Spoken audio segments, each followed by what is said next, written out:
Hey there family, welcome back to the Finance for Families channel where we are all about inspiring financial confidence, building wealth and creating money smart habits that last for generations.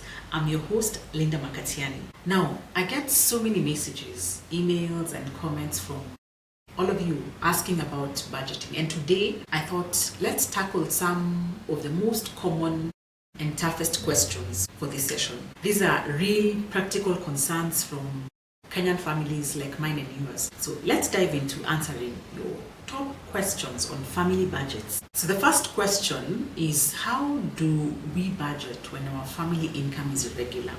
This is in a situation where maybe both partners are in the gig economy and you are looking at where your line graph of income is not stable. At times it goes up, at times it comes down. Now this is a common issue, one, especially because now we have a larger pool of entrepreneurs, freelancers, people who are running their own businesses. So there's 1 month where you're making 80, 100, 200, 300,000, and then comes another month where you're barely making 50.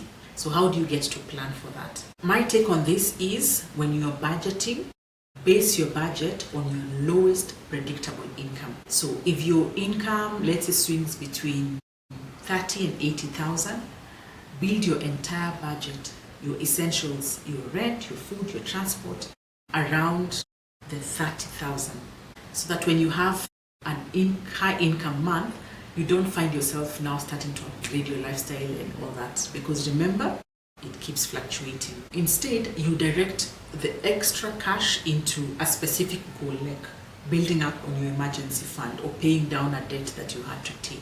That way, those lean months don't end up becoming financial disasters for you. You have a cushion that when you have the high paying months, you're able to pull money into that cushion fund. The second common question is, how do we budget for black tax without going broke? Now, we have to appreciate that as Kenyans, as Africans, we do support extended family with, it could be school fees, they could even be just paying school fees for our kids, for our cousins and their children, hospital bills for parents, contribution to relative issues and all that. This is a real, and it's still an important part of our culture, but it can really derail your personal budget, your family budget, if it's not handled carefully. The solution for me when it comes to this is to create a dedicated support section on your budget or category.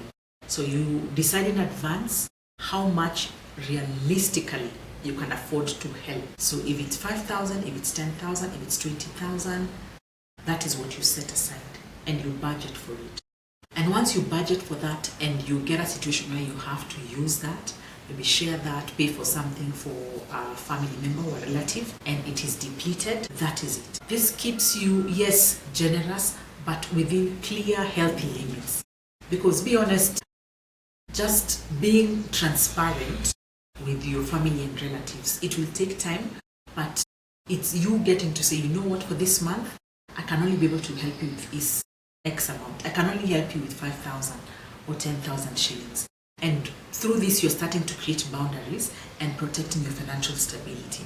Because you don't want to find yourself in a situation where you have become a fixed support for family members, and yet your own emergency fund is suffering. So you now then end up with feelings of guilty resentment to your family members, which should really not be so. So third question on budgeting, so how do you budget and deal with school fees that keeps going up? I'm a parent to 3, so here I understand. Every Kenyan parent knows this pain. School fees is one of the biggest expense after housing.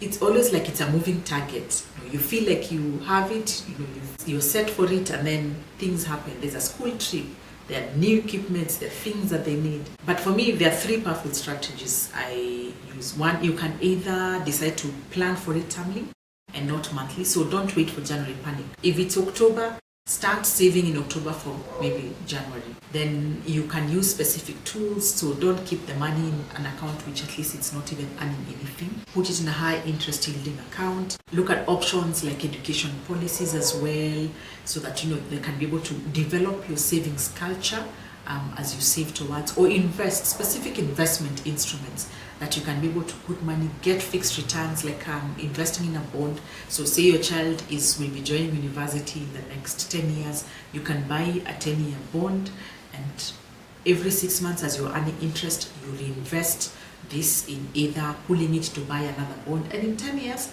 you'll be able to get this money together, compounded with the interest that it has earned, and you're able to facilitate your child going onto university. It's getting you to be able to just look at it from that point of view, that yes, you do not have control over some of these issues. You don't have control over how much school fees is going to be next year or the year after that, but what you do have control is how you can be able to make this money grow. And maybe also a stressor is try to get your children in schools within your budget.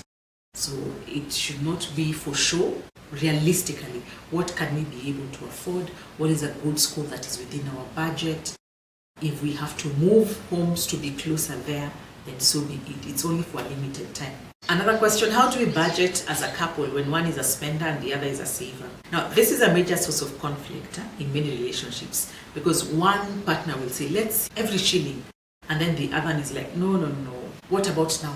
We need to live. You also need to live a little. But what about creating a balance of the two? So where you are coming together and saying, this is what I feel, this is what he or she feels, and then creating a shared goal.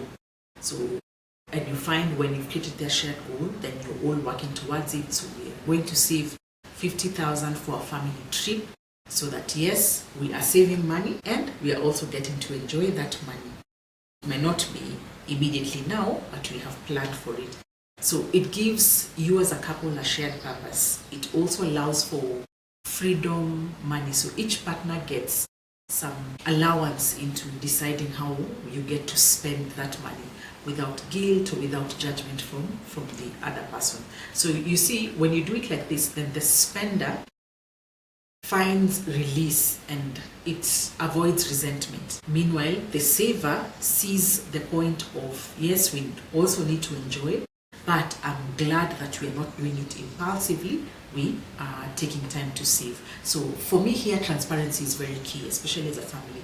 Go over the numbers together to avoid any hidden spending, and build trust and support one another as you work towards these goals that you have set. How do we budget when prices keep going up? Inflation happens.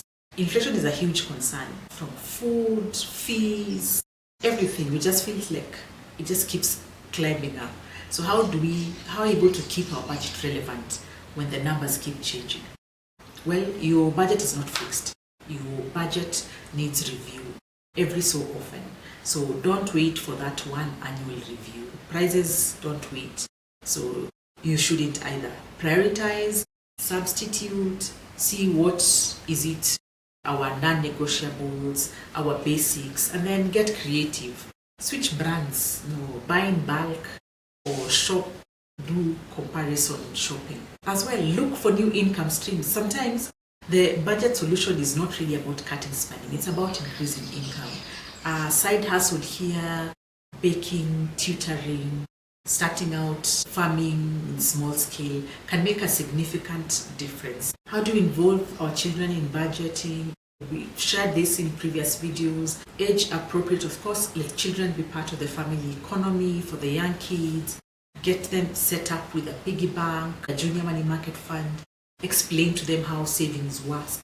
Let them see their statements. For the teenagers, involve them in actual budgeting. Let them also budget to be part of the family ecosystem. Give them opportunities to make decisions and all that. Let them do the house shopping so they get to understand very early on the real cost of life. When you're saving for a family holiday or a new appliance, let them contribute and be part of tracking the progress. How do I budget for my family and my other obligations like my Chama, my investment groups? Add you can add your Chama budget, Chama contribution as part of your budget. Yeah, and because Chamas are a very big part of our culture, they can be a source of stress if they're not budgeted for correctly, if we do not communicate about their importance and significance to us. And this is especially for my ladies, when you are in a partnership, a marriage, and you're part of a Chama and you are required to contribute. It's getting your better half to understand why it is important to you, so that even as you're adding it to the family budget, they are also in support of this. So treat your Chama contribution as an essential fixed expense, just like your school fees and all that. So you budget for it. As soon as you get paid, it becomes part of the expenses, your expenses list. The other one, when is it okay to use your emergency fund? When there's an emergency, your emergency fund is not for a rainy day. It's when you're experiencing a true financial crisis. So you can use it if you experience job loss, if there's a major medical bill, or there's a critical home repair that needs to be done. But it's not for a new phone, it's not for that weekend trip, it's not for that fancy dinner, the new place that has opened up, you want to try it out. It's supposed to be your safety net. And you only use it when the only alternative you have is for you going into high interest debt. And when you use it, now you set targets to be able to replenish into it. So those are some of the top questions we got from you asking about budgeting. For me, it's just to remember budgeting is not about perfection. It's just about awareness, progress, teamwork.